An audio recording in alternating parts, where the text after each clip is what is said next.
grito del pueblo y clase obrera, un enemigo del matón, del fascista y el ladrón. Aviva el seso, pana, aplícate, recuerda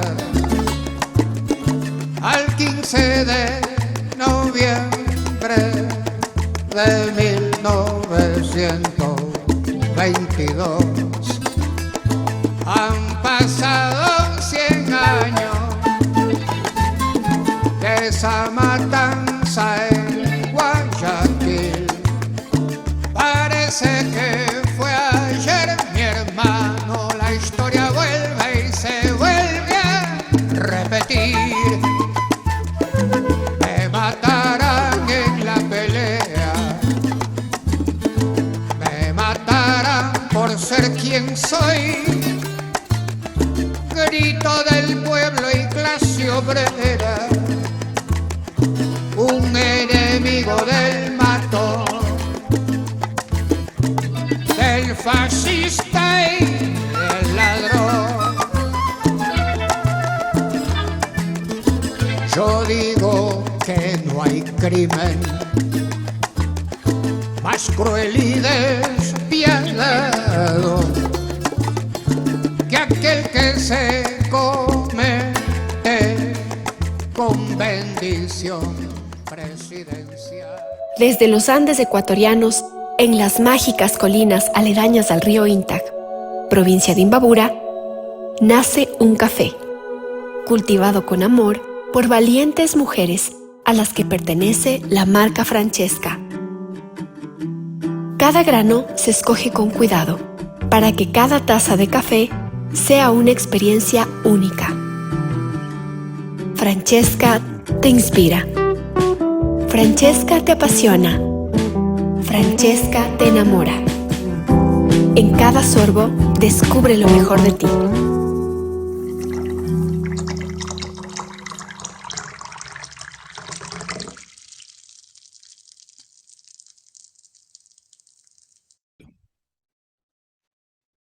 Bienvenidas compañeras, compañeros a esta nueva emisión de Hilando Fino. Ahora tenemos el gusto de contar con la presencia del doctor Juan Falconi Puig, con quien vamos a conversar algunos temas de la coyuntura nacional. Muchísimas gracias por aceptar la invitación, doctor. Con todo gusto, señor Páez, y es una primera vez, si no me entiendo, que estoy con ustedes y es particularmente grato estar con ustedes y con su audiencia. Muchas gracias. Mire, una coyuntura muy complicada para el país. ¿Cómo le ve usted al país? Empecemos por ahí, la cuestión más general. Yo lo veo muy complicado, muy mal, realmente mal. No hemos estado así, creo que en mucho tiempo, desde que yo tengo más o menos uso de razón política, por decirlo así, está el país realmente mal. Estamos en muy mala situación, hay una desmoralización generalizada, hay una corrupción generalizada también, hay un peligro, los ecuatorianos nos sentimos en términos generales desprotegidos. Mire lo que ocurre ayer abajo de la fiscalía, asesinado un fiscal, y anteayer en la misma policía desaparecida una abogada. Entonces estamos realmente... Luego de que desapareció don Nasa del mismo Ministerio de Defensa, ¿no? Del Ministerio de Defensa, y las muertes reiteradas y cada vez mayores que se han dado, que felizmente en las últimas semanas se ha calmado en las penitenciarías. Entonces, estamos viviendo un nivel de inseguridad total. ¿Cómo llegamos acá, Juan? ¿Cómo llegamos acá? ¿Cómo permitimos que el país llegue acá, para ponerlo en esos términos? Realmente permitimos, hay una falta de liderazgo, hay una falta de ejercicio del poder. El poder se le atribuye al presidente Turbay Ayala de Colombia haber dicho que el poder es para poder hacer las cosas bien, no para permitir que todo el mundo haga lo que le da la gana, no para que se farreen el país, ni estar para gobernados con un montón de ineptos, de principiantes, no quiero usar calificativos fuertes, no es la idea, pero realmente estamos, yo diría que estar no gobernados porque estamos no gobernados por quien pretenden manejar el Estado hoy por hoy de una manera desastrosa, equivocada. Y encima de todo esto vemos un gobierno que permanentemente está protestando y clamando por las supuestas medidas antidemocráticas, por los supuestos ataques a la democracia, cuando provienen del mismo gobierno. Porque ¿cómo se puede entender que interfiera en la función legislativa cuando esa nefasta Yori una y otra vez ejerció acciones de protección para mantenerse en el cargo y con el apoyo total del gobierno? ¿Cómo se podría entender y explicar que el presidente del Consejo de Participación Ciudadana se haya posesionado con la policía? Con la policía, nada, ahí están las imágenes, yo no estoy presumiendo ni adivinando nada. Las imágenes están a vista y paciencia de los ecuatorianos. O sea, de una manera ilegal, desfenestraron a la presidenta en ejercicio, a la ingeniera Almeida, y él se posesionó con la policía. No es que estoy tomando partido por uno u otro lado tampoco, pero eso es una realidad. Y el mismo manejo del Consejo de la Judicatura, ¿para qué? Para influir y manejar a los jueces. Entonces, realmente estamos viviendo una época que no se ha vivido en los peores momentos de esta azarosa vida política, porque por último se han dado golpes de Estado. Y por eso es que se manejaba un criterio de que cada vez que se daba un golpe de Estado, Ecuador tenía que dictar una nueva constitución, y por eso hemos tenido 22 constituciones, y yo he dicho y lo repito ahora, permítame, porque a mí me gusta agregar elementos y agregar opiniones que no las he repetido antes. Pero yo he dicho, hemos llegado a ese número de constituciones porque, repito, cada vez que se daba un golpe de Estado, había que convocar una nueva constituyente. Y ahora tenemos una constitución, la última del 2008, a la que se acudió legalmente, sin golpe de Estado, porque se puede acudir al poder constituyente en cualquier momento. El Estado se constituye una sola vez. El Estado ecuatoriano tiene los siguientes antecedentes: la Constitución de 1812 del Estado de Quito. Realmente eran las 8 provincias de la Serranía Central ecuatoriana. Es el antecedente más remoto, más lejos en materia constitucional. De ahí tenemos la Constitución de 1821 de la República de Colombia, cuando Ecuador fue parte de la República de Colombia, lo que amplia y generalmente se conocía como Gran Colombia, pero era la República de Colombia. Y la Constitución de mayo de 1830, que es la de Ecuador cuando se independiza, y que yo esto sí lo he dicho alguna vez, pero muy poco porque no se ha ofrecido, cuando le dimos preferencia a la geografía que a la historia, y le pusimos el nombre de Ecuador, repito, dándole preferencia a la línea ecuatorial en lugar de la historia, porque venimos del Reino de los Quitos, de la Real Audiencia de Quito. El homenaje histórico a esta nueva nación, a esta nueva república que surgió en mayo de 1830, habría sido lo lógico que se llame, que se denomine República de Quito, capital Quito, y que el país sea unido, que sea férreamente unido, que el nombre al final del día era una circunstancia histórica, pero en vez de darle preferencia a la historia, le dimos preferencia a la geografía. Entonces, esto es un poco lo que nos lleva a ubicar el tema en ese sentido.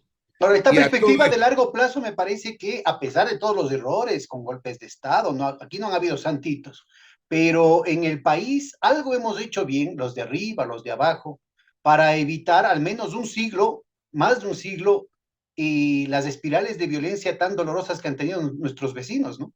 Así es, y nuestros vecinos para y parece ser que con este proceso tan acelerado de desinstitucionalización, de escalada de la violencia, de intimidación, de deterioro de la convivencia cívica, parece ser que estamos entrando en terrenos irreversibles precisamente en ese sentido, ¿no? Claro, así sí, inmediatamente los inmediatamente vecinos, que además ha sido el gran peligro de contagio. Mire, el vecino de Colombia, con todo el respeto para los colombianos, ha sido un vecino para nosotros, si me permite esa acotación que creo que es importante para la ilustración de los ecuatorianos en general, ha sido un vecino complicado. Déjeme dar estos ejemplos breves. Los narcotraficantes, de lo que tanto se habla y de lo que tanto se manosea hoy por hoy, de una u otra manera en Colombia se ha permitido, si no empujado, que lleguen a Ecuador. Y le voy a dar ejemplos concretos que nos pueden llevar a eso. Yo lo he dicho en Colombia, alguna vez lo dije en un discurso en Colombia, ¿no? Con todo el respeto, porque estamos hablando de un análisis frío, de un análisis no emotivo, sino que obedezca a la realidad. Y entonces, en Colombia tiene el segundo ejército de América Latina. Colombia, México, que para poner los países más grandes, México, Brasil, Argentina, México no necesita tener un ejército importante, porque por más grande que fuere, tiene al norte un vecino que es tan poderoso como Estados Unidos, que no necesita un ejército para enfrentarse a Estados Unidos, y al sur tiene Centroamérica, que son en cambio tan más pequeños, que tampoco necesita un ejército grande para mantenerse en orden en esa línea. Entonces, el ejército más grande que hay en Latinoamérica es el de Brasil. Después del de Brasil es el de Colombia. ¿Sí Con una geografía mucho más pequeña, ¿no? Claro que sí. Después del de Brasil es el de Colombia. Colombia tenía hasta hace unos años, no tengo las cifras actualizadas, más helicópteros artillados que el Reino Unido, para que tenga una idea, ¿verdad? Esto no se sabía de manera general. Ahora bien, de ese ejército tan grande, ¿sabe cuánto hay en la frontera con Ecuador? A ese no había más del 6, 7, 8%, depende de los momentos. El Ecuador Entonces, siempre tuvo más efectivos y más recursos en la claro, frontera norte que Colombia en la frontera que sur. Colombia, la frontera sur con Ecuador no le preocupaba, no tenía el ejército. Con Venezuela tampoco, y menos en los últimos años, tiene que preocuparse con una frontera. Con Panamá, que fue parte de Colombia, tampoco tiene problema. Entonces, bien ha podido tener, diga usted, el 20% de su ejército en la frontera con Ecuador para evitar que se pasen. Pero como que si eso no fuera todo, el presidente Pastrana, esto es historia, el presidente Pastrana legalizó prácticamente el Ejército de Liberación Nacional, legalizó la guerrilla y les dio 44.000 kilómetros cuadrados en el Putumayo frente a Ecuador. ¿Sí me explico? Y entonces por eso es que cuando en Angostura se dio ese ataque en territorio ecuatoriano, el presidente Correa hizo un gran reclamo de manera interna e internacional, un gran reclamo contra Colombia, porque estaban esperando que se pasen. Cuando ellos propiciaban que los narcotraficantes y los guerrilleros se pasen al territorio ecuatoriano, si estaban al frente, cruzar en una canoa era suficiente, ¿sí me explico? Con todo el afecto que tengo amigos queridísimos en Colombia y con todo el respeto, no estoy criticando al pueblo colombiano, estoy mencionando una realidad histórica.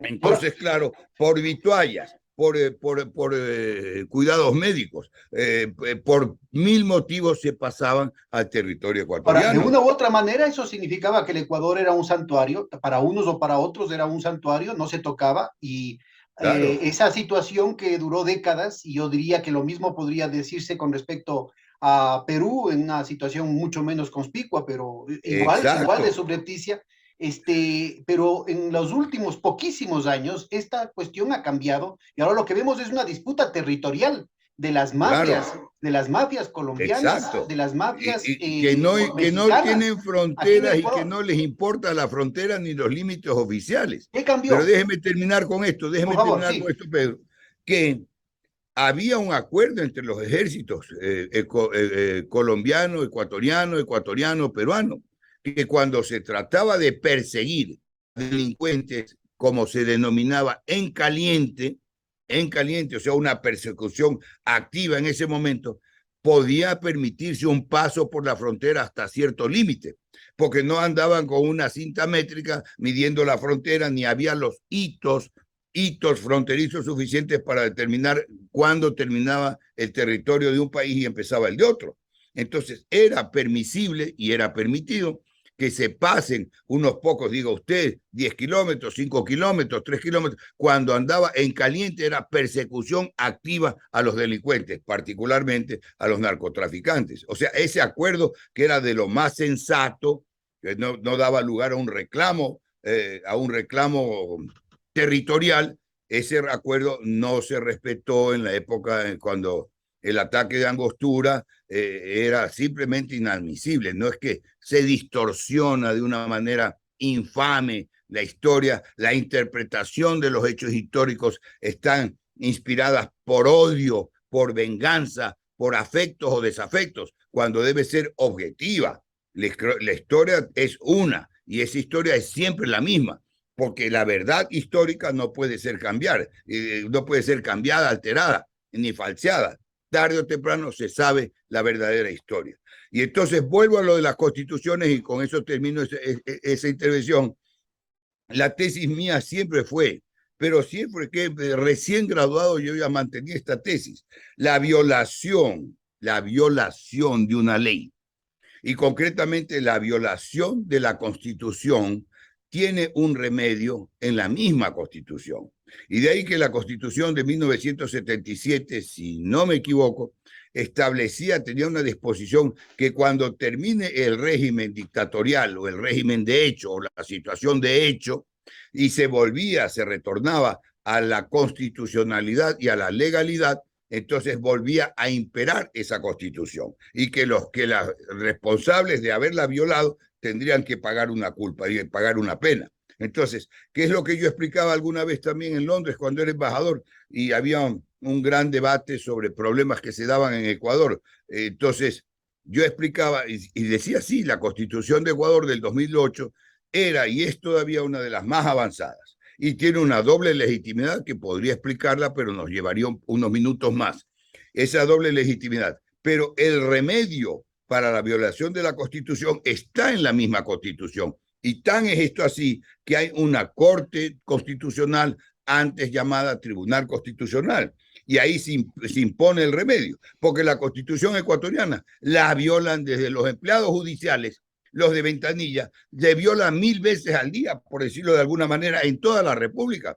La viola un empleado de ventanilla, viola el derecho de petición, viola el derecho de reclamo, viola los derechos básicos constitucionales y nadie dice nada y no hay problema, pero no se sabe y no trasciende que se está violando la Constitución, ¿verdad?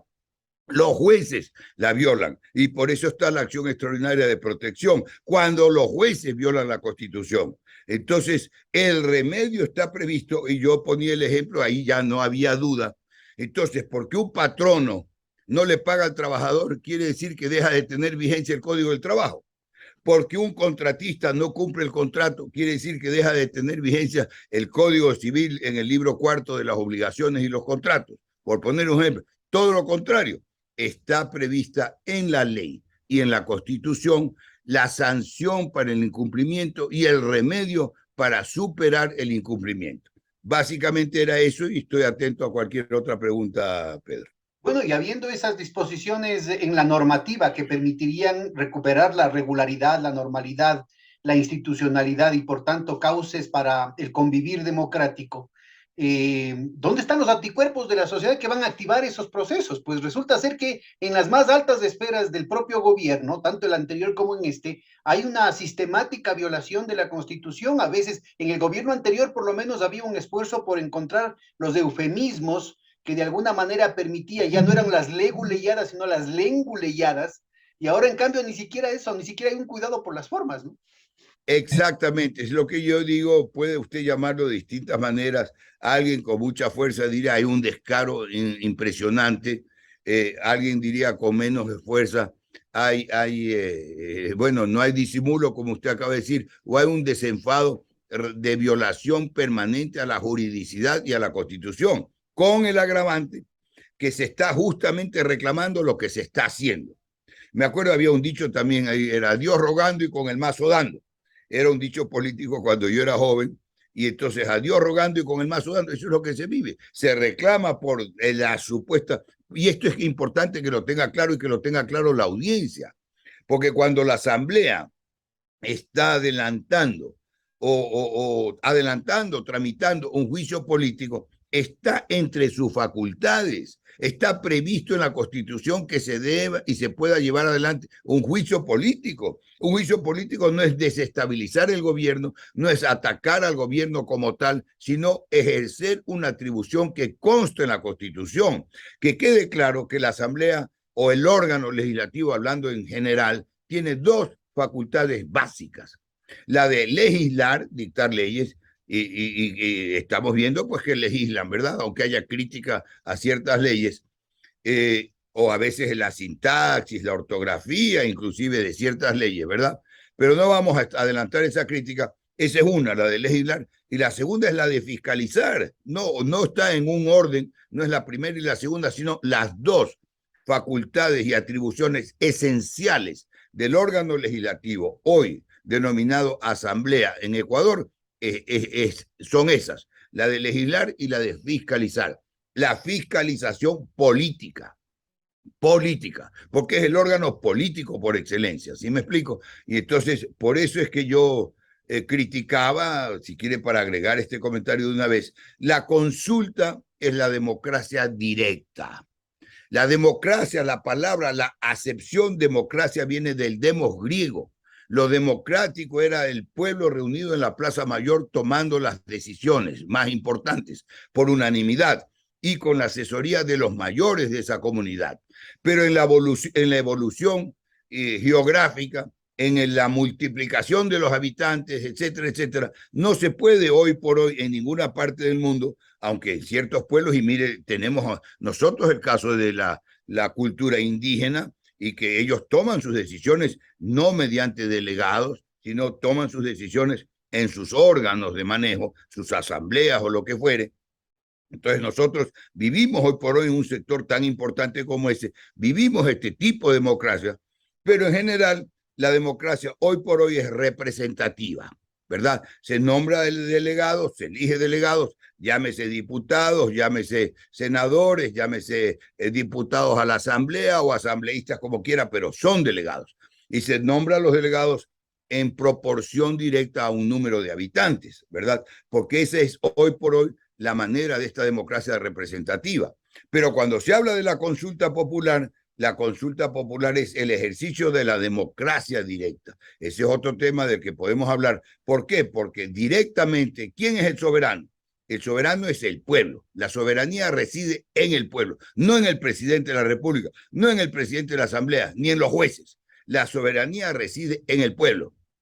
Y para ejercer esa soberanía se dividen en funciones, que son las funciones del Estado. Hoy son de las clásicas tres funciones a partir de la Revolución Francesa, que era legislativa, ejecutiva y judicial.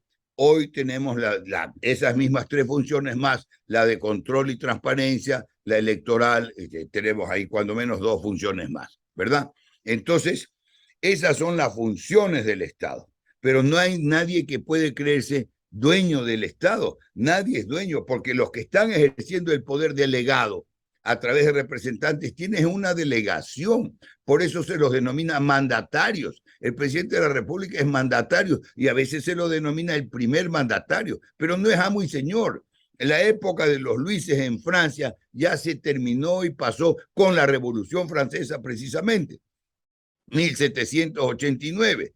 Acuérdense de Luis XIV que decía, el Estado soy yo, l'état c'est moi, lo decía en francés. Claro, el Estado era él, porque él era el ejecutivo, él era el rey, era el judicial, él dictaba las leyes, él representaba todas las funciones del Estado. Pero parece ser que más allá de la formalidad hay mucho de letra muerta en todo eso, porque parece que hay unos acuerdos internos en las más altas esferas de decisiones aquí en el país, fuerzas internas y fuerzas externas, añadiría yo, que están de acuerdo en la violación sistemática de toda esa institucionalidad, de todos esos principios que se han ido forjando en la tradición occidental desde hace muchísimo tiempo, y que acá en el Ecuador inclusive hemos osado innovar, hemos osado renovar, hemos osado inclusive proyectar en otras perspectivas del neoconstitucionalismo, de otro tipo de derechos, de las posibilidades de integrar, como se mencionaba hace un momentito, el derecho de los pueblos, es decir, una situación que profundiza en una aspiración de una vida democrática mayor, pero parece ser que en los pocos últimos años hemos tenido un proceso de deterioro, de degradación significativa y a veces parecería hasta irreversible. ¿Qué tenemos? ¿A quién le conviene esto? ¿Cuáles podrían ser las pistas que nos permitan ubicar más allá de la superficie, más allá de las formalidades, más allá de los buenos deseos, a los verdaderos beneficiarios de toda esta situación? Bueno, como punto de partida, los anarquistas, pues, ¿no? Son los primeros beneficiarios de esta situación. Los anarquistas vengan de donde vinieren, porque no se crea, los de derecha dicen que son los de izquierda y los de izquierda dicen que son los de derecha. Y veamos cómo se está distribuyendo la geopolítica en el mundo, pues, ¿verdad? Pero los anarquistas ellos quieren imponer su voluntad. Y claro, se A río terminaron revuelto, ganancia de pecadores. Claro, y se terminó la monarquía en ese sentido de absolutismo, con la Revolución Francesa. Porque las monarquías que existen hoy en el mundo, para poner dos ejemplos, el Reino de España y la monarquía de Gran Bretaña, ¿verdad? Lo que se conoce, Inglaterra es una parte de la Gran Bretaña, y acaba pues de fallecer la reina de Gran Bretaña, ¿verdad? Entonces, la monarquía que hoy existe en el mundo son monarquías constitucionales. Ya prácticamente los monarcas cumplen unos roles, no digamos decorativos, pero más protocolarios que nada, porque mantienen legislatura, mantienen parlamento. Imagínense, en Inglaterra hay una tradición parlamentaria tremenda, pero tremenda. Tienen el antecedente más remoto de derecho constitucional, que es la Carta Magna de Juan Sin Tierra, 1215. Miren la antigüedad. En una monarquía, la Carta Magna, que se graben bien, sobre todo esos aspirantes abogaduchos, la Carta Magna de 1215 de Juan Sin Tierra es el antecedente constitucional más antiguo. ¿Sí me explico?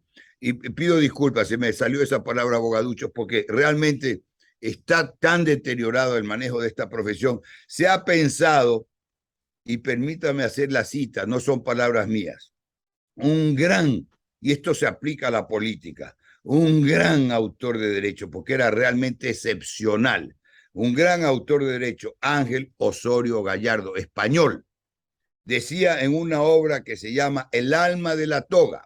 Yo lo digo para destacar lo que no somos ni debemos ser los abogados.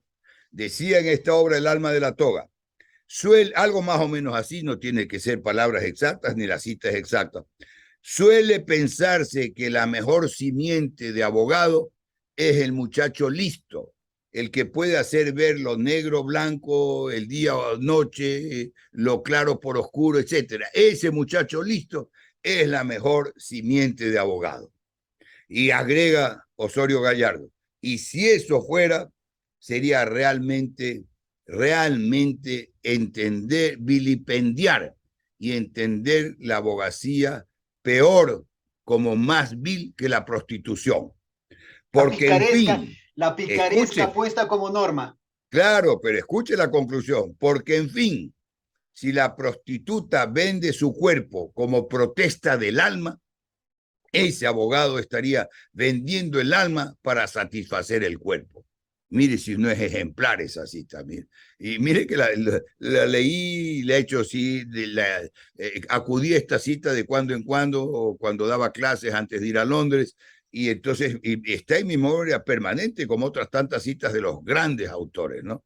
Entonces se ha pensado que cualquier vivaracho que presione a un juez de pacotilla y para que conceda una acción de protección, se piensa que ese es el listo, ese es el astuto. ¿Ah? Y de esos hay unos pocos ignorantes, un poco tontos, otros más tontos, de astutos que fungen de astutos alrededor del presidente Lazo. Pero no quiere hacer caso ni a sus propios amigos, porque sigue rodeado de esa gentuza.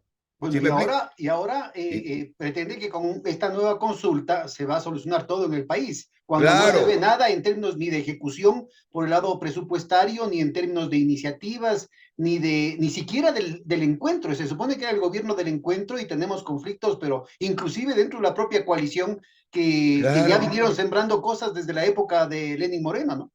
pero que se encuentren primero entre ellos mismos, pues, porque el desencuentro empieza entre ellos, de ahí se lo quieren irradiar al resto de los políticos del país y al resto de la política en general. Mire, ¿qué más desencuentro que el desencuentro con Jaime Nebot del Partido Social Cristiano? Puede usted estar de acuerdo o no con los socialcristianos, y yo sí debo decir con franqueza, como yo lo veo como ciudadano, aparte, totalmente aparte de mis simpatías o antipatías, de mis afectos o desafectos políticos. Pero Jaime Nebot ha mantenido una actitud de una decencia única con este gobierno, después de lo que ocurrió, después que fue políticamente traicionado. Salvó a Lasso, al presidente Lasso, cuando lo iban a enjuiciar políticamente por el caso de Pandora. Mire que con los votos socialcristianos se salvó.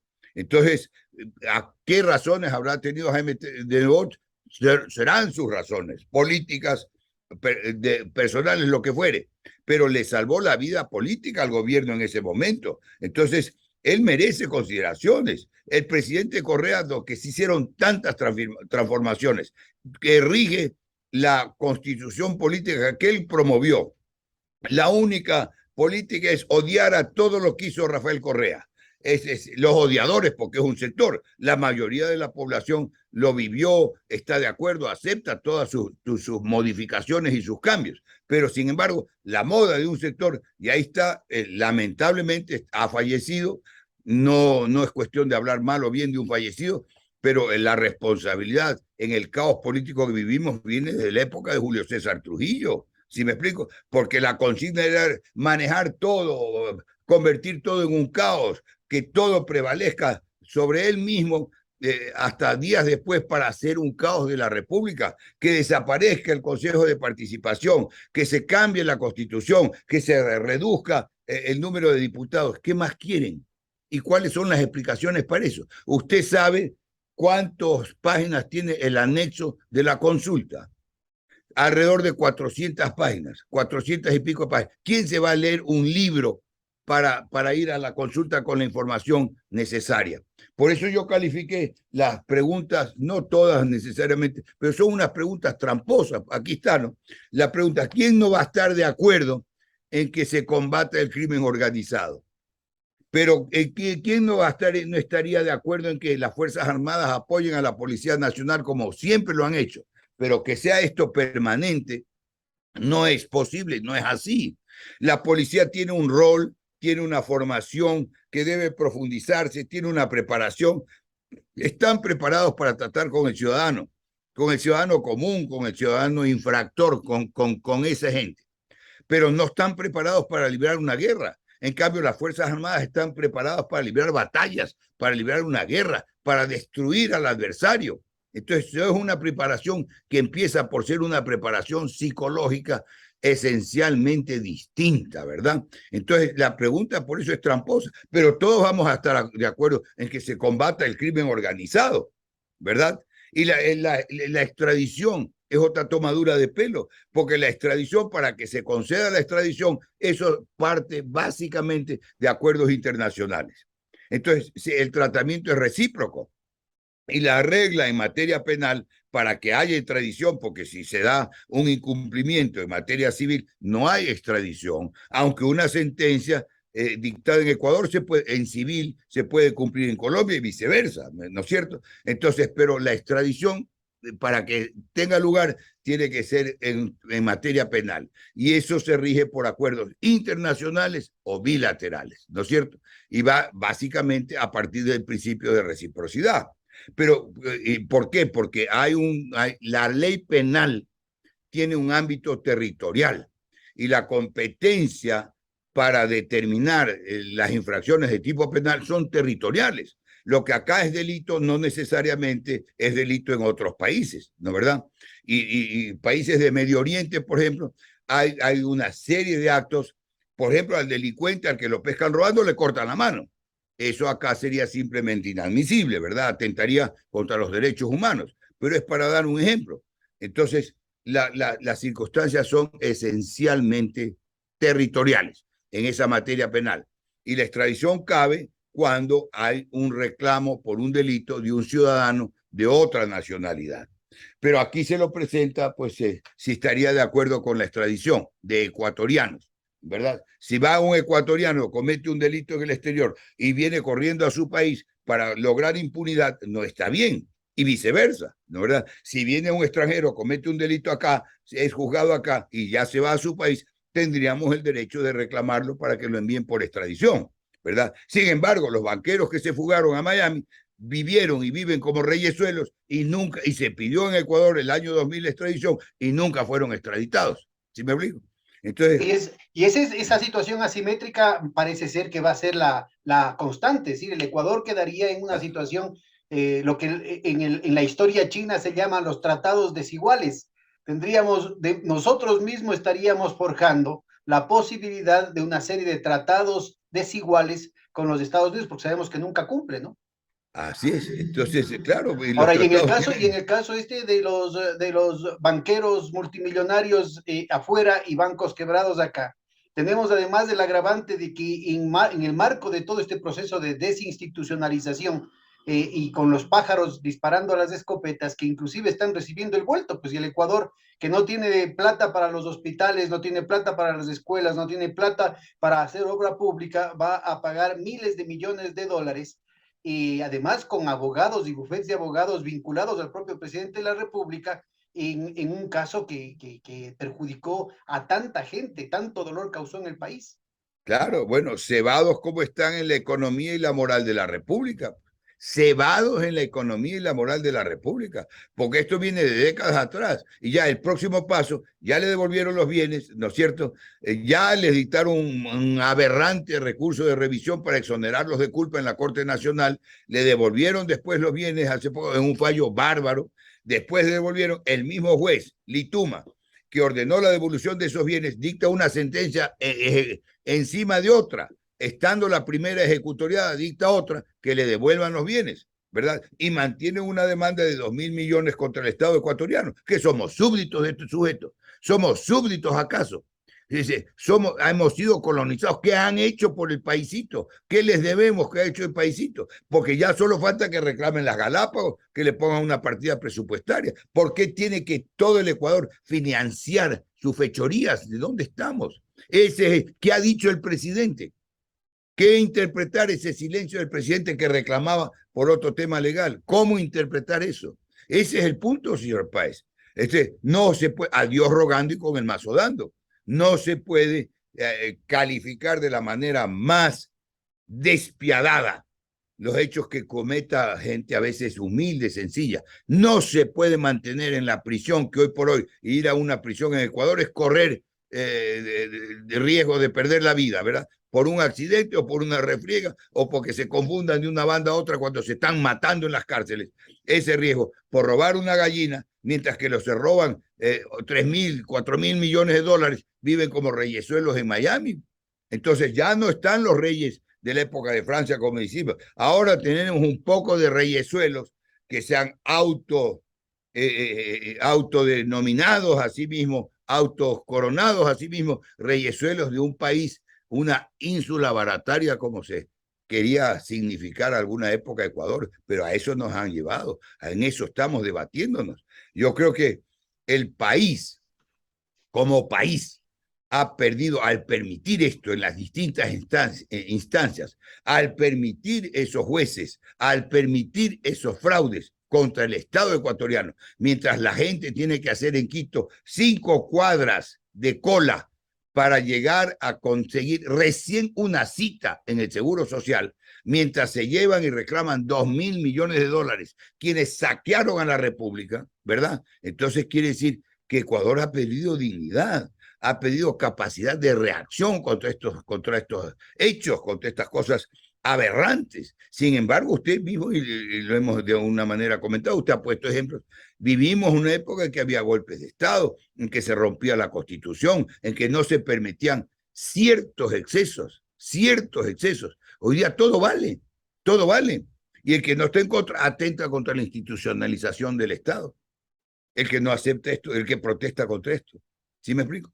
Ya no le echan la culpa a Correa. Ya no tiene, ya no, perdóneme que no es un comercial a favor de Correa, no es un comercial a favor de Correa, pero perdóneme, tengo que anotarlo, como ya no tienen de qué echarle la culpa a Correa, Por eso ya no le echan la culpa. Ya no le echan la culpa de la muerte del fiscal. Ya no le echan la culpa de lo de la policía. Pero Ya es no cuestión de tiene... darles tiempo, porque ahorita está debatiendo, será solo la culpa es de Correa, ahora la culpa es de Putin, y ahora también ya están diciendo, con todo el racismo del caso, ¿no es cierto? La culpa es de los indios que hicieron el paro.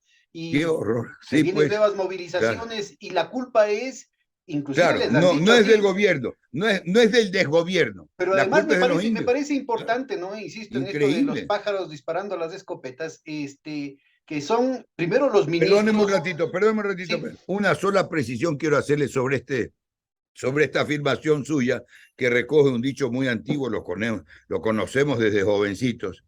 Pero hoy por hoy no son los pájaros disparando las escopetas, son los gallinazos disparando a las escopetas.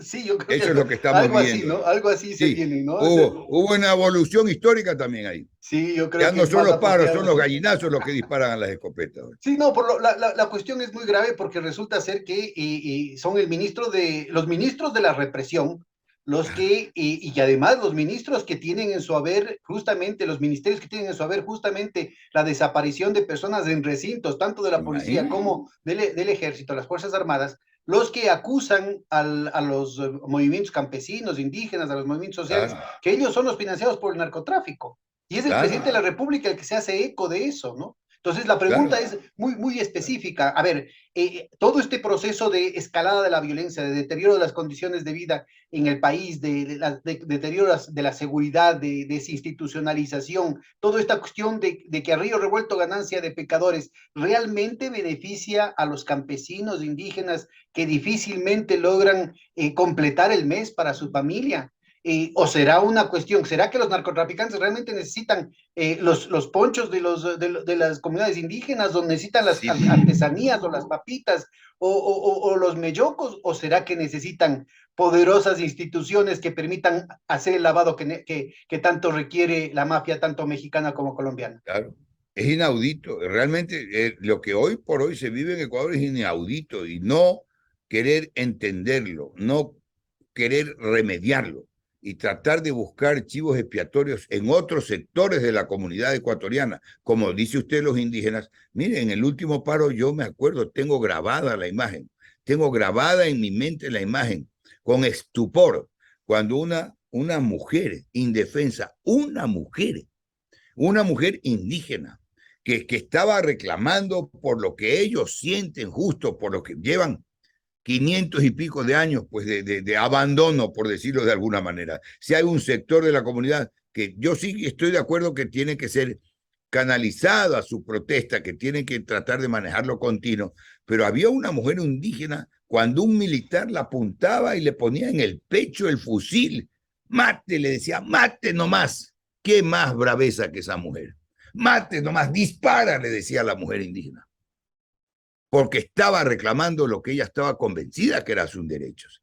Los derechos de distintos sectores, porque claro, en la costa no hay ese sector indígena, pero hay también unos campesinos importantes que han trabajado por años de años. Hay un sector urbano importante que está marginado. La gente tiene hambre. Bueno, por si acaso, yo recuerdo, Juan, que Guayaquil es la ciudad con más indígenas de todo el país, ¿no? El Pero problema es que por están supuesto, mimetizados porque hay un clima, ¿no es cierto? Hay un clima racista en todo el claro. país que lastimosamente se ha exacerbado en los últimos tiempos, ¿no? Y siempre fue abierta al comercio, abierta al progreso, claro que sí, yo me acuerdo, mire, dice, yo me acuerdo, comerciaban en los aguanes de la iglesia de San Francisco, cuando yo jovencito caminaba de la oficina de mi padre, que era en el edificio Gran Pasaje, a 2 cuadras al correo, los veía siempre, saludaba con algunos, los veía. Ellos comerciaban ahí sus ponchos, sus artesanías, todo comerciaban. Y yo los he visto en el exterior, los he visto en París los he visto comerciando, los otavaleños que son famosos comerciantes, los he visto, me he acercado, Ahora, los he identificado. esa es una dimensión, ¿no es cierto?, que se está deteriorando también muy rápidamente. Parecería que después del levantamiento del Inti Raymi de 1990 hubo un paréntesis en el país en el que se había reducido, al menos en la parte formal, ¿no es cierto?, el nivel de agresión simbólica que sufrían nuestros hermanos, pero ahora nuevamente se ve inclusive en boca de Claro. dirigentes políticos muy importantes, ¿no es cierto? Una serie de diatribas, una serie de acciones muy Así es. despectivas que contribuyen a este proceso, más con los pronunciamientos de los ministros y del presidente, de anatemizar, de satanizar la situación de una comunidad tan importante y tan medular en la historia Sí. y en la vida social del país, ¿no? Y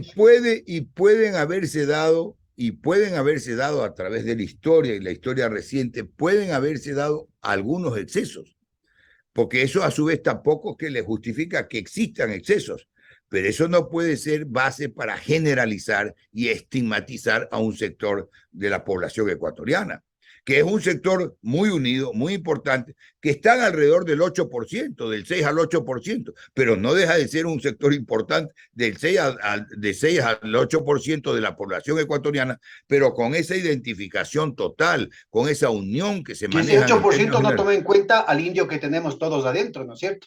Ah, claro, pues sí, claro, pues sí, sí. Y Porque mire, yo, acá, más allá, esto es muy importante porque una de las cosas que ha hecho en medio de la multiculturalidad y en medio de estos mestizajes históricos que tenemos, porque el propio mundo indígena precolombina también era fruto de una serie de mestizajes muy complejos, es precisamente el hecho de que acá esa matriz que tenemos biológica inclusive, como que no da espacio para esas polarizaciones y esos niveles de violencia, de limpieza étnica, de odios exacerbados que se dan en otras latitudes, ¿no?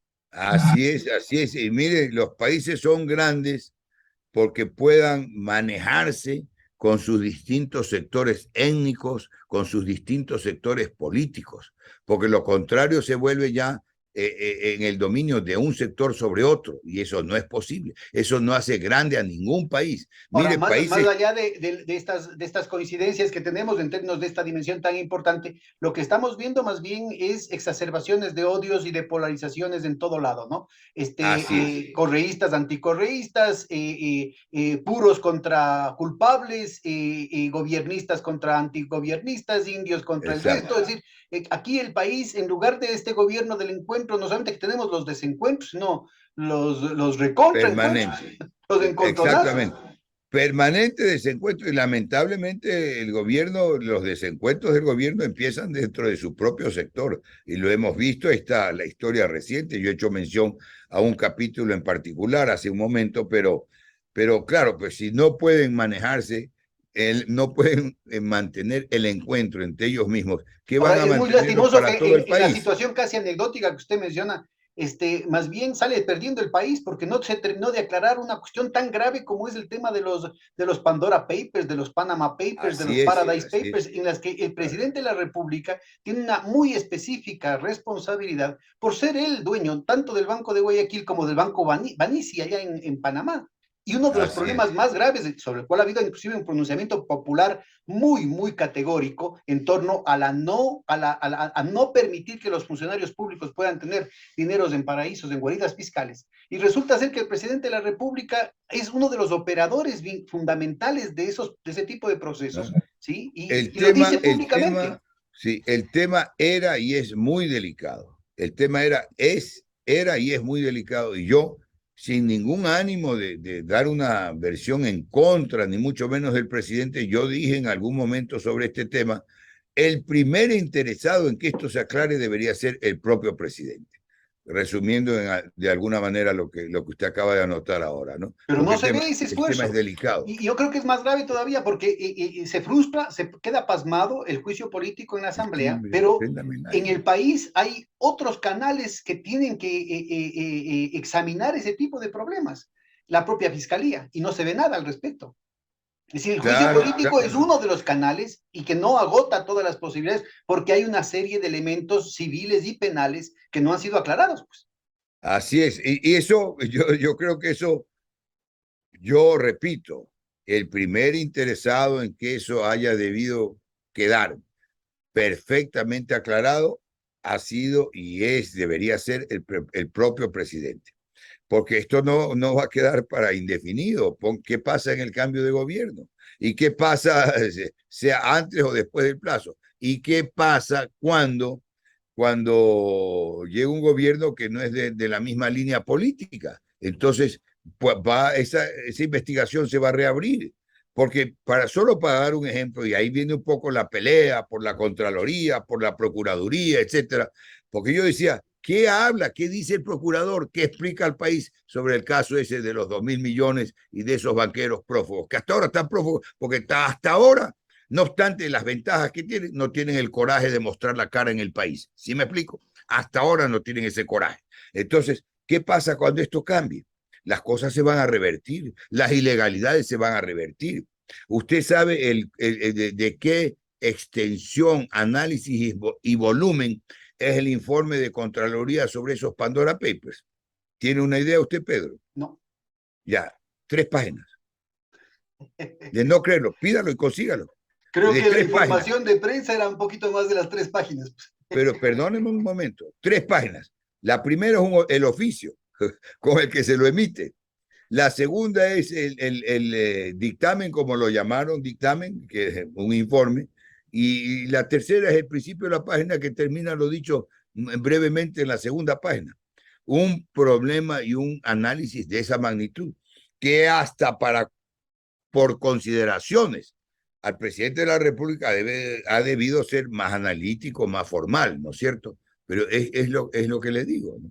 Entonces, todo esto es manejar como la época de los Luises, sino que ya los reyes no son los Luises, sino un poco de sujetos que se creen unos reyesuelos que andan por ahí porque están usufructuando las ventajas de la Ahora, función no termina ahí el tema de las guaridas fiscales, ¿no? El propio presidente de la República se permite acusar a uno de sus aliados inmediatos, uno de los factores también claves en su triunfo en la segunda vuelta, señor Hervas, de que él estaba siendo beneficiario de las manipulaciones de las guaridas fiscales.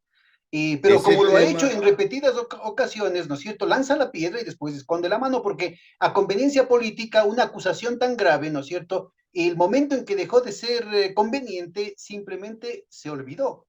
Y no hay ningún órgano regular que le dé cabida a ese tipo de acusaciones. no Lo mismo están pasa así, con el tema Pedro. de la corrupción. ¿Cómo es la cosa? No, permítame, no están así, es mucho más grave, no están así. Primero, el presidente hace una denuncia pública ante Ecuador y el mundo en un discurso público, una queja airosa, realmente enfadado.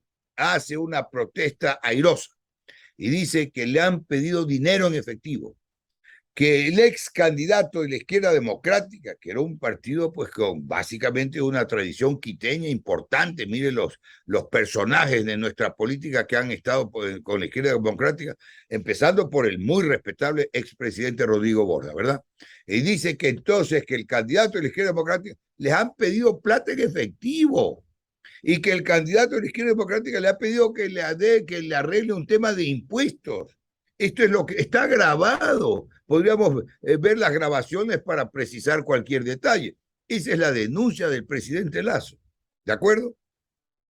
Pasa el tiempo, nunca menciona pruebas, nunca exhibe pruebas, nunca da en concreto la más leve evidencia que sustenten una denuncia de esa gravedad. Nada menos que del jefe de Estado, hecha nada menos que por el jefe de Estado. No era un testaferro, un cualquiera por ahí que prestó la firma para una denuncia. Era el jefe de Estado públicamente, ¿de acuerdo? Sin pruebas absolutas. Las pruebas nunca se exhibieron. Se inició en la fiscalía una investigación que era lo que menos podía ocurrir, lo que menos podía hacerse era iniciar una investigación con base en la denuncia pública en un discurso del presidente de la República.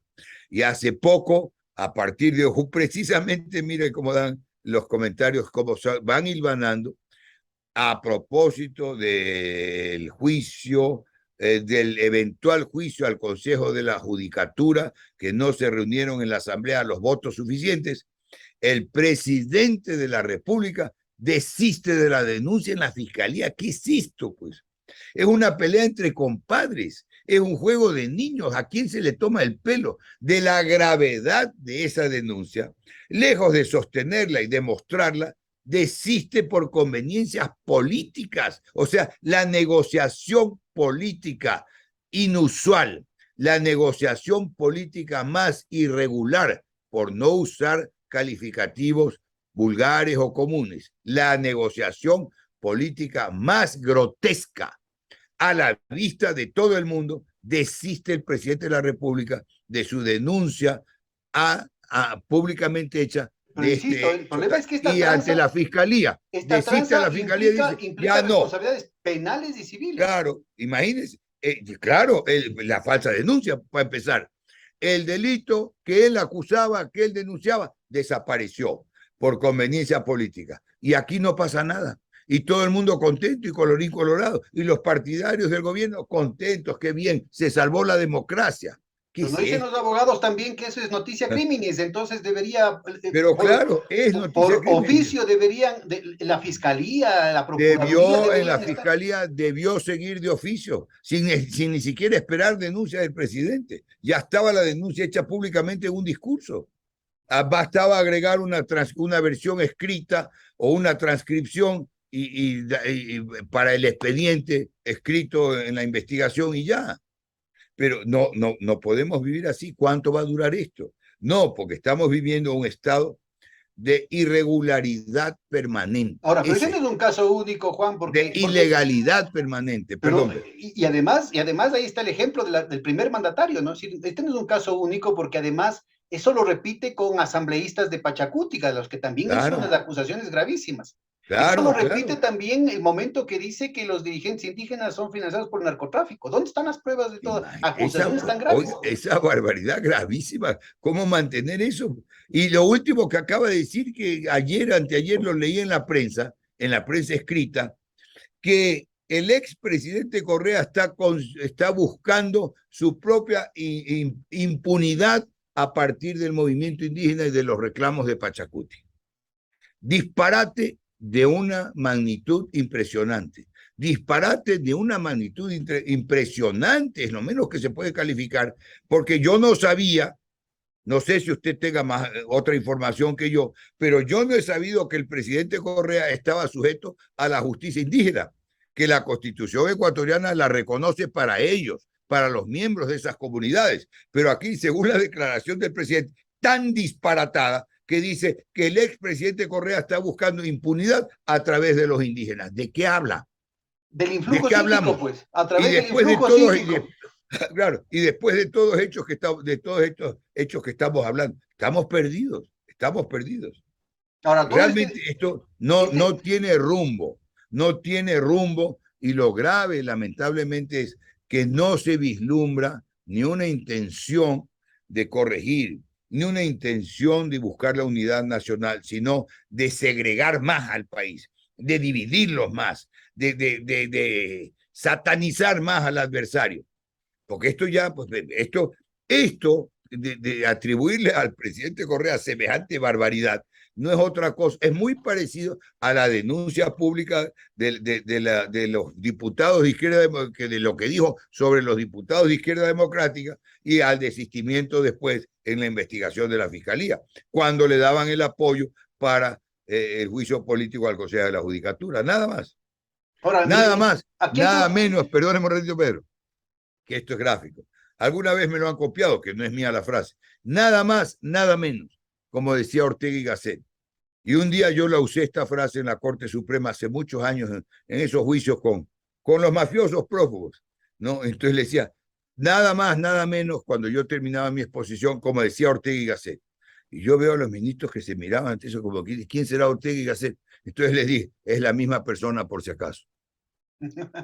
Y ahora repito, es uno solo. No son y ahora dúo. repito, claro, no era dúo. No, ahora, el punto es que aquí hay dos elementos. Hemos conversado el tema del deterioro de la justicia, de la institucionalidad, de la autoridad, de una serie de elementos por un lado, pero por otro lado tiene un efecto que no es solamente el tema de dividir y de polarizar más al país, sino de amedrentar. Claro. Estamos viviendo un proceso de escalamiento de los mecanismos de intimidación de la sociedad. Para intimidar, exacto. Entonces, para pretender asustar, entre comillas, ¿verdad? Intimidar, como dice usted. Pero eso tiene un efecto peligrosísimo, que se dé la vuelta por un lado. Y hay otras cosas que es un aspecto muy importante, que esto tiene que ver con el sistema de justicia, que son los ejemplos. ¿Cuáles son los ejemplos que dan los líderes? Los ejemplos que dan los líderes. Mire a Mandela, para no ir tan lejos, ¿verdad? Mire a Mandela, no ir tan lejos en la historia. ¿Cuántos líderes ha habido? Mire a la expresidenta Merkel de Alemania. Hicieron un reportaje de ella que yo lo vi. Ella en su casa no tenía servicio doméstico, lo que acá se denomina servicio doméstico. Ella en su casa privada hacía sus propias cosas, el marido y ella, ¿verdad? Manejaba con una pulcritud los fondos públicos, los fondos del Estado. Eso hoy por hoy, y particularmente acá y en muchas otras partes, se entiende como sinónimo de estupidez. ¿Sí me explico? Esas son las escalas Bueno, de acá valores está de moda que haya subasta, tenemos. ¿no? Claro, Puestos públicos por subasta, ¿no? Ni sé a cuánto era por subasta, una subsecretaría en Agricultura, ni sé ya. cuánto en aduanas. Parece ser que Y solamente claro, aquellos ministros que son puestos por la embajada americana no son sujetos a subasta. claro, y eso se da, Pedro, en la judicatura, pues, ¿no? Porque ¿cuál es el ejemplo? Los jueces inferiores ven la actitud de los jueces superiores y dicen, si los de acá arriba hacen estas barbaridades, nosotros las vamos a hacer. Y usted que habla de subastas, yo vivo en San Borondón. Yo soy de los más antiguos habitantes de esta zona de San Borondón, ¿verdad? Y yo me mudé a vivir en San Borondón cuando poca gente vivía en San Borondón a fines de los años 80, ¿ya?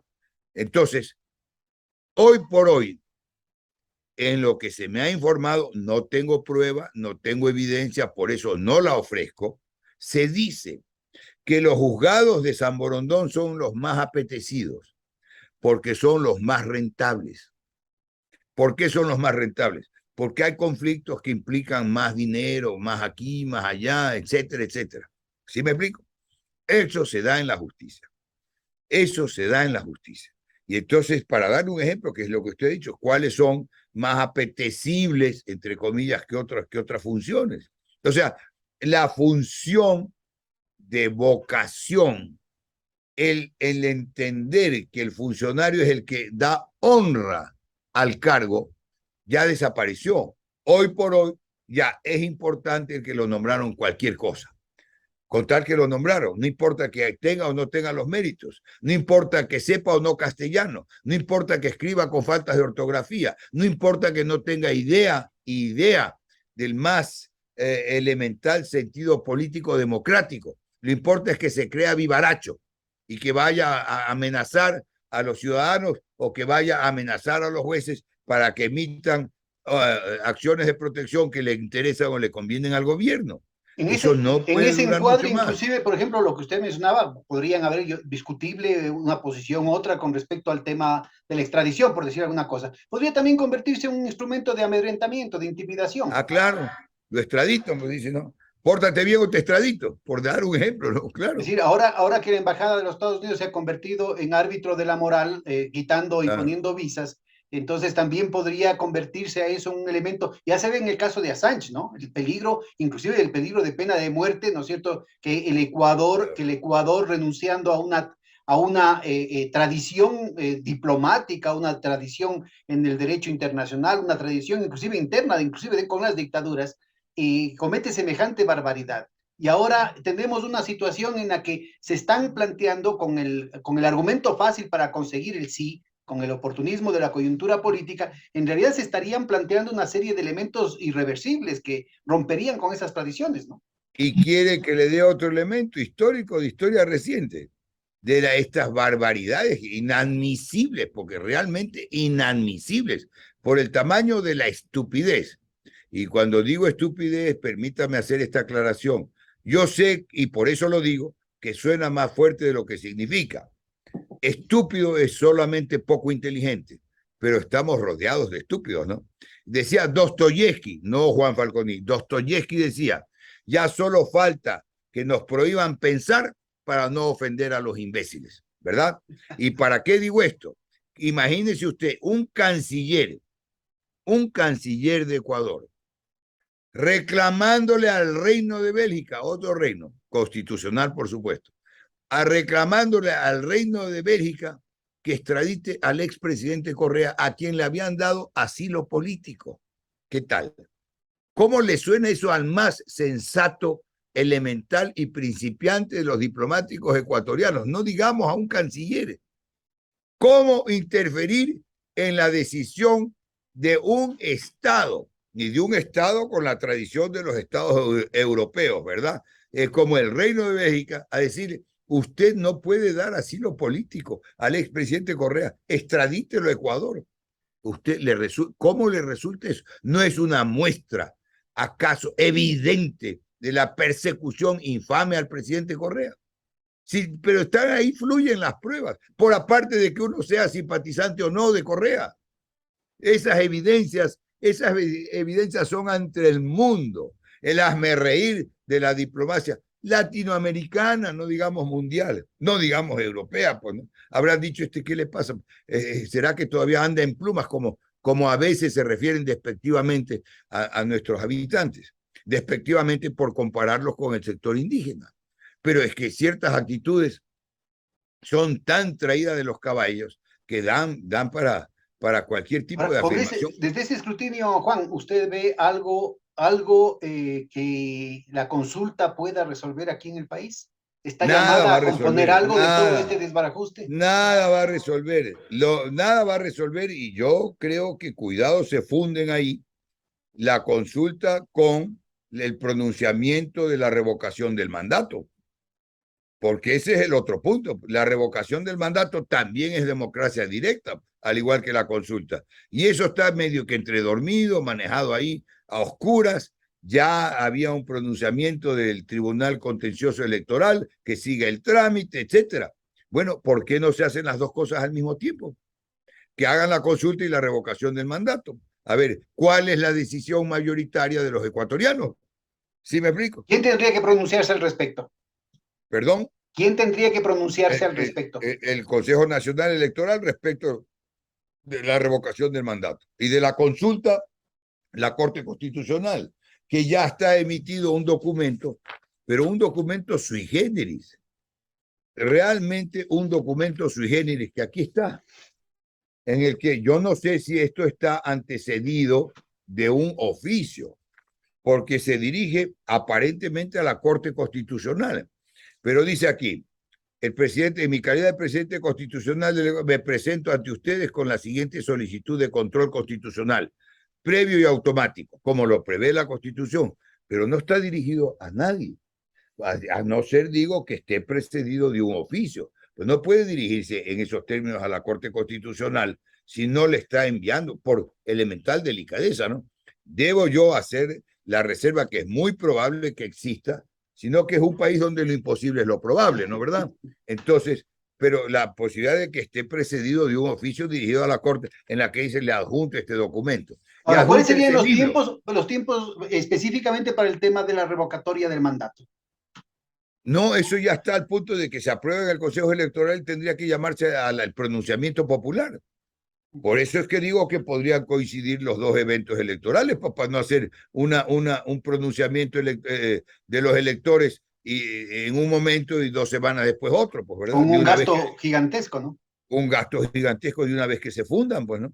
Ahora, hemos tenido también el hecho de que hay muchísimas presiones, ¿sí? Los grandes partidos, la misma alianza que gobernó con Moreno está ahora, a pesar de que parece ser que el momento de las privatizaciones, de las asignaciones específicas, se están peleando y están recurriendo a todo tipo de armas, ¿no es cierto? Claro. Pero ya tuvimos, ¿no es cierto? En el caso de la muerte cruzada, el Partido Social Cristiano también le volvió a salvar al presidente de la República, ¿no? Claro, claro que Así sí. que lo fundamental, fundamental no están peleados. Pedro, usted que ha mencionado, permítame otra cita histórica, porque a mí me gusta refrescar la historia para ilustración, sobre todo de la juventud. Quien no conozca la historia no puede manejar el futuro, ¿verdad? Y sobre todo, repito, para nuestra juventud que quiere formarse, que necesita formación. Con esto de las privatizaciones, recuerdo una frase del expresidente Rodrigo Borja, que decía, ya solo falta que saque un aviso en el periódico que diga más o menos así, se vende país con vista al mar. ¿Qué tal? Y estamos así ya en términos políticos y se vende país con vista al mar, ¿no? Pero aparte Y de la con tristeza montañas. es que ahora en esa venta el país no va a recibir un solo centavo, ¿no? Ah, no, pues no. Pues. Y eso a ver cuánto le deja a la mafia porque están allá. Sí, sí, en Estados Unidos han hecho lo que han hecho. Porque no solamente es el tema del vuelto para los banqueros de No, la no, crisis del ya no es vuelto. 98. No, pero el vuelto se lo llevaron hace años. Ya el vuelto se lo llevaron hace años. Es el Los bienes recontravuelto. incautados. Mire, le voy a decir algo que es importantísimo. Y tengo por aquí el documento. Tengo por aquí el documento. Usted me va a permitir exhibirlo porque creo que vale la pena. Ya no es el vuelto. Este tema de la incautación de los bienes, si ese juez, Lituma, habría tenido algo de cuidado, aquí todo, dos documentos le voy a enseñar y con esto, si usted quiere, terminamos ya la entrevista, y ya me va dejando sin voz casi, ¿no? Primero, si ese juez Letema habría tenido algo de cuidado, habría empezado por establecer constitucionalmente lo que debió hacerse, si ellos querían hacerlo, era demandar la inconstitucionalidad de la ley de la AGD. Porque la ley de la AGD y la reforma del 2002 a la ley de la AGD era la que ordenaba las incautaciones de bienes. Y fueron directos, dizque al Comité de Derechos Humanos, que ya le voy a enseñar eso también, y no demandaron la inconstitucionalidad de la ley de la AGD, que era la ruta coherente, congruente, constitucional y jurídicamente. ¿Y por qué no la demandaron? No lo digo yo. Revista Vistazo, que ha contribuido tanto a escribir la historia de este país. Puede no estar uno de acuerdo con lo que diga algún articulista, puede sí estar de acuerdo, pero en términos generales, la línea de la revista Vistazo ha sido recta y ha contribuido a escribir la historia del país. Este es Vistazo de diciembre de 1998. Salvataje. El salvataje millonario. El salvataje millonario fue la creación del AGD para que se haga cargo de la quiebra de Filambanco. Y aquí están los que manejaban Filambanco, los hermanos Isaías, con algún funcionario por ahí. Pero ahí están los hermanos Isaías. Y el que gestionaba en el Congreso la expedición de la ley era el que lo llamaban el hombrecillo del maletín Pareja. Lo dice Vistazo, no lo digo yo. Ese fue el origen de la ley del AGD. Salvar a Filambanco de la quiebra. Para eso se creó la ley del AGD. Pero ocurre que se reformó el año 2002. Y el año 2002 que se reformó concretamente el artículo 29. Y el artículo 29 es el que ordenaba las incautaciones de bienes de los banqueros que habían usado en beneficio propio los fondos del banco y de los depositantes. ¿Ya? Y como esto no lo podían relatar y no lo podían comentar, ni siquiera lo mencionan al Comité de Derechos Humanos. Y al Comité de Derechos Humanos no lo engañan, no lo engañaron. El dictamen del Comité de Derechos Humanos está aquí. Este es el dictamen del Comité de Derechos Humanos. Ahí se alcanza a leer, se lo pongo cerca. ¿Y qué ocurre? Aquí no se dice en ninguna parte, yo he desafiado que demuestren y que le demuestren al país que soy un mentiroso, si acaso se dijera aquí en algún párrafo que le devuelvan bienes. Los bienes no son materia de discusión ante el Comité de Derechos Humanos, pero no termina ahí. Yo creo que ni usted mismo, que ni yo mismo tenía previsto, ni usted se imaginó, ni yo tenía previsto traer a colación este tema con esta historia brevísima, Pedro. ¿Y qué dice?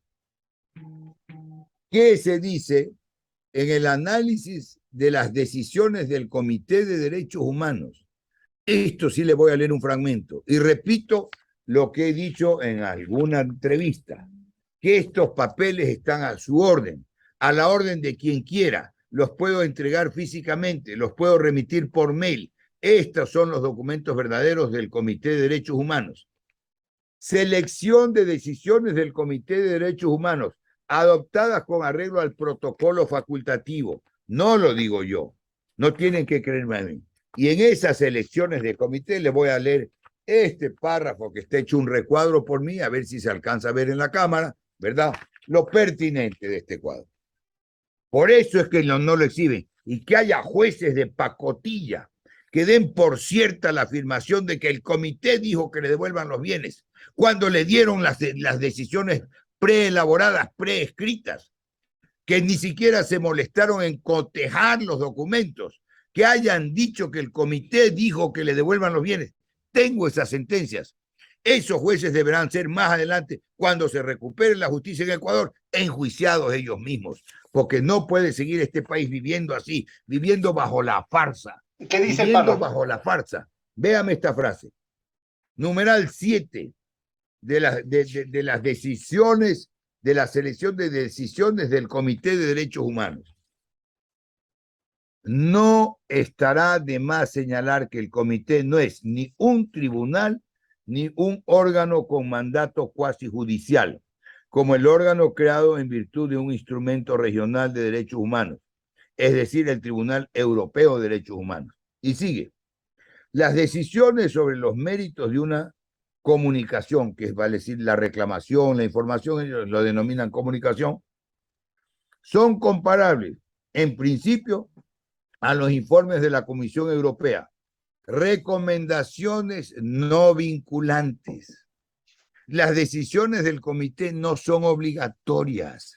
Cuando está grabado que se dijo en algún momento el Tribunal del Mundo ordenó que le devuelvan los bienes, se pensó que los imbéciles no sabían leer. Y bueno, hay los medios jueces, de comunicación estuvieron al unísono diciendo eso y repitiendo esa claro, mentira, ¿no? claro, con periodistas asalariados, porque los medios de comunicación, los grandes, los serios, los también están infiltrados, además de esos 4 pelafustanes, y cuántos sinvergüenza anda por ahí de asalariados, distorsionando, engañando a la opinión pública. Eso es estafar la opinión pública. ¿Cuál es la función de la prensa? La función de la prensa es básicamente informar y formar la opinión pública cuando el periodista le da un criterio, le da un análisis serio y objetivo de los hechos. No es cuando un asalariado, para solapar los más grandes latrocinios contra el Estado. ¿Por qué no me rebaten a mí? ¿Por qué esos pelafustanes, 4, 8, los que fueren, 16 pelafustanes, no me rebaten? ¿Por qué no demuestran canallas que engañan al pueblo ecuatoriano? ¿Por qué no demuestran que yo soy el que miente? ¿Ah? ¿Y cómo puede haber un juez que diga que el comité dijo que le devuelvan los bienes si no ha leído ni siquiera el dictamen del comité, que es dictamen, que no es sentencia, que no es tribunal y que aunque hubiera dicho, no es obligatorio? ¿Qué más quiere Pedro? Usted no se habrá imaginado que yo le iba a mostrar esto a su audiencia y a usted mismo, ¿sí o no? Claro, pero yo creo que la cosa es más grave, inclusive anterior a la disposición de este juez. Porque para este caso, para los arbitrajes internacionales, para una cantidad de reclamos, parece ser que el procurador y las autoridades de estos gobiernos han estado tocando la campanita diciendo, vengan nomás que los cheques están listos. En la mal llamada ley de defensa de la dolarización, se creó un fondito para este tipo de reclamos. En las proformas presupuestarias ahí también se han separado. ¿Dónde está usted que mencionó? Perdóneme que lo interrumpa. Usted que mencionó, para hacer un paréntesis entre los dos sobre este tema en beneficio de la audiencia. ¿Dónde está el procurador? ¿Usted lo ha visto? ¿Usted ha visto, lo ha oído en una presentación pública? ¿Lo ha oído en una declaración pública? Yo no. Y yo pretendo estar relativamente bien informado. Yo lo he oído solamente hacer declaraciones públicas en contra del Estado ecuatoriano, que debe ser su defendido, y a favor de las empresas transnacionales. Ya, ese es. Porque aquí yo no he oído un argumento que él haya dicho a favor del Estado. No he visto, ni he oído, ni le he visto que de una gestión que el país. ¿Será que se creyó que es el procurador de la masa de banqueros? Prófugos. No, pues si yo sabía que era el procurador del Estado ecuatoriano, ¿verdad? Pero yo no he sabido nada de eso. No ha informado al país, que al final del día son sus mandantes, pues también. Si él se debe al Estado ecuatoriano, no a un grupo, no a un gobierno.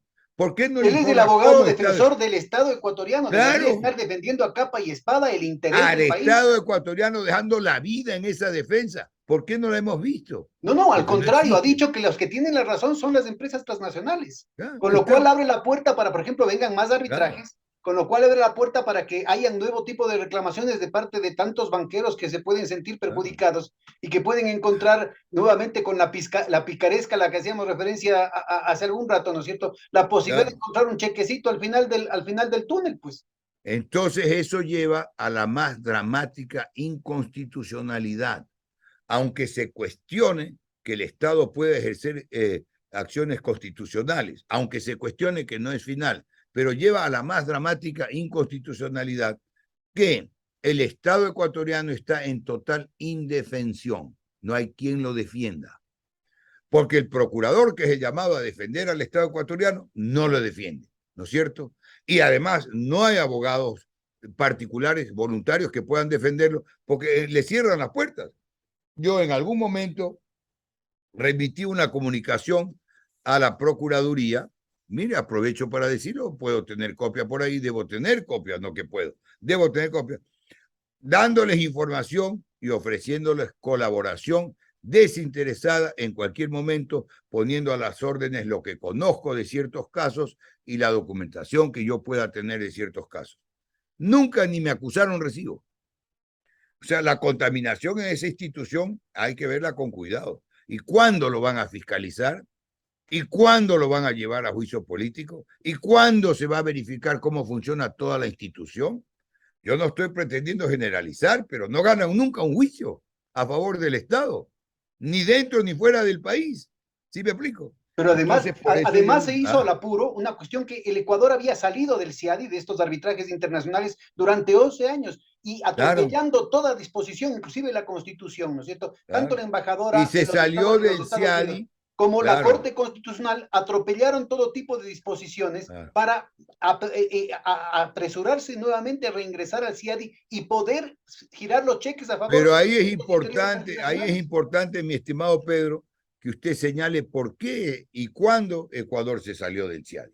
Porque esa es historia que también su audiencia y los ecuatorianos en general tienen que conocerla y entenderla. Yo he dicho, el derecho se entiende estudiando y se comprende estudiando más en el ejercicio, en la práctica. ¿Sí me explico? No es que en cualquier ciencia nos caen y nos llueven conocimientos. Hay que tener esfuerzo, hay que tener gran dedicación a lo que uno quiere hacer bien.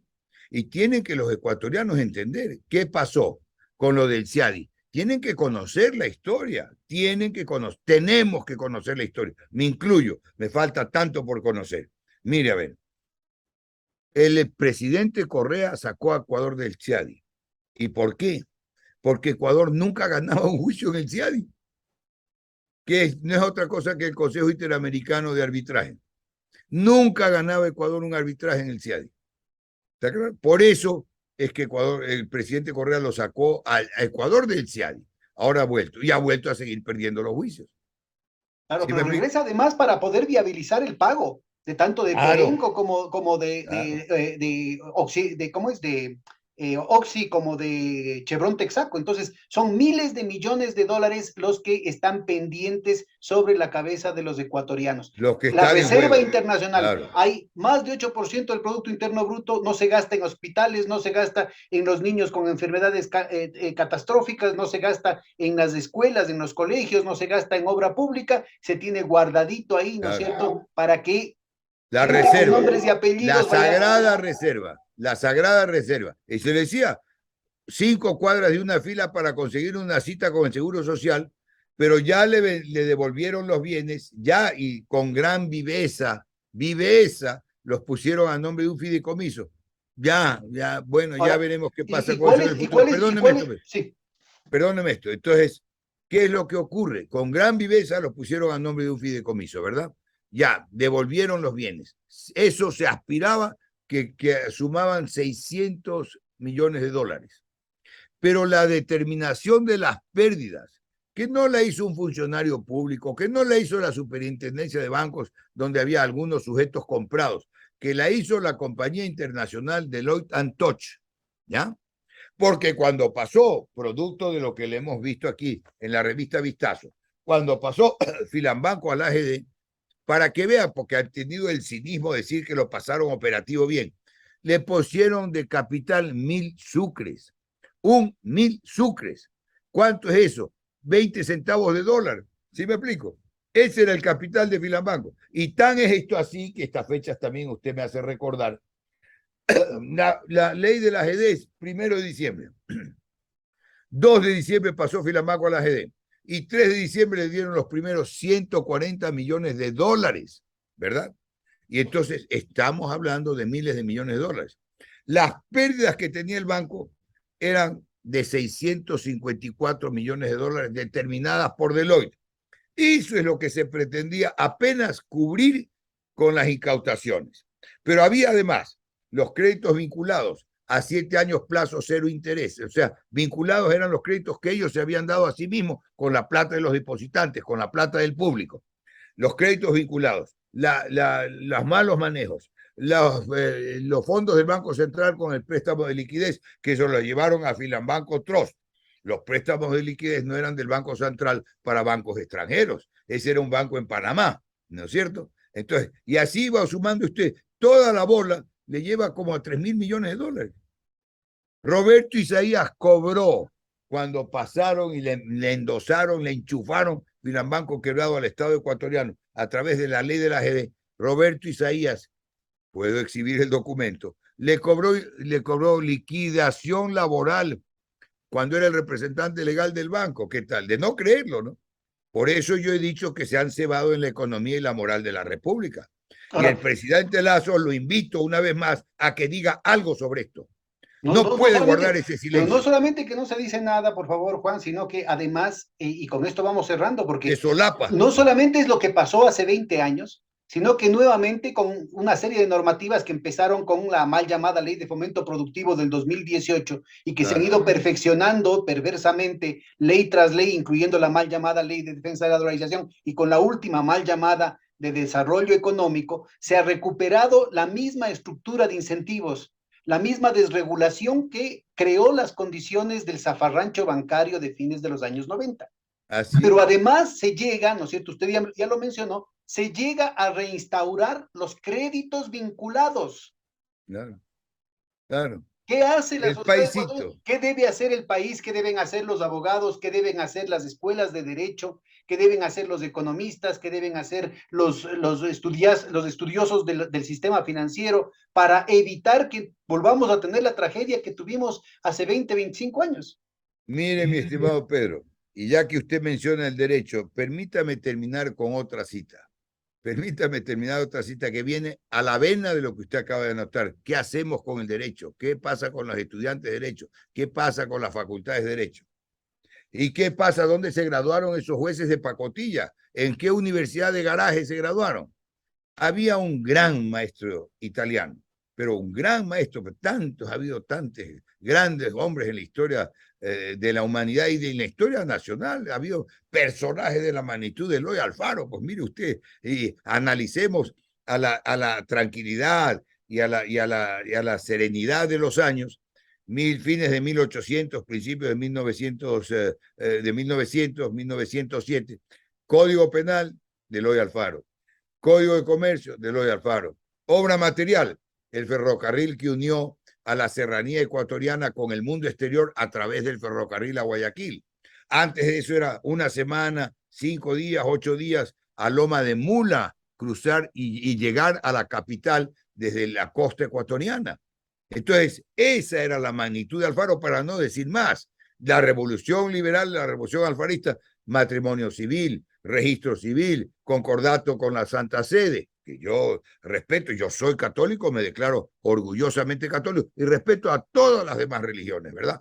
Pero estoy anotando esto porque era independizar al Estado de la religión y de la curia, ¿verdad? Entonces, esa era la magnitud de lo de Alfaro. Entonces, hemos tenido grandes hombres. Mire cómo usted me permite 5 veces jefe de Estado, entre presidente y jefe supremo, que además, para último beneficio de su audiencia, no solo era Eloy Alfaro, era José Eloy Alfaro, hijo de un comerciante español, que cuando se iba a comerciar a Panamá y llevaba los sombreros de paja toquilla, que después, cuando vino el presidente Roosevelt a inaugurar el canal de Panamá, ¿verdad? En Panamá, que fue parte de Colombia, se lo denominó los Panama Hats, porque para el calor fuerte en Panamá, en la época de calor, tenían que cubrirse la cabeza, ¿verdad?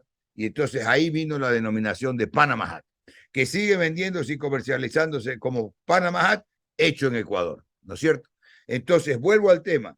Un gran maestro, ya que usted mencionó derecho, un gran maestro italiano, el primer día de clase, siempre el primer día de clase empezaba con unas frases como estas. Decía, yo estudié derecho, yo estudio derecho, yo vivo para el derecho y por supuesto vivo del derecho, pero hasta ahora no sé lo que es derecho, con esos jueces que tenemos nosotros.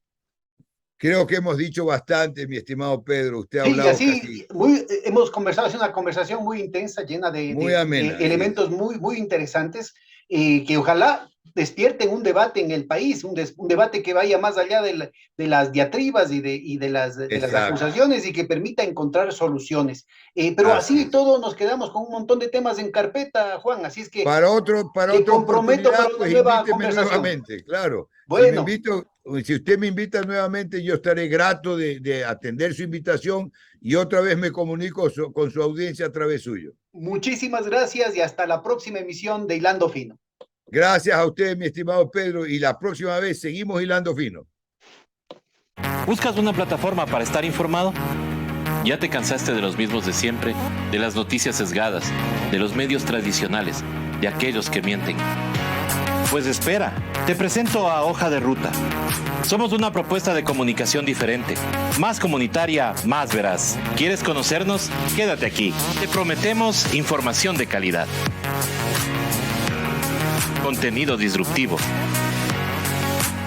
Alianzas internacionales.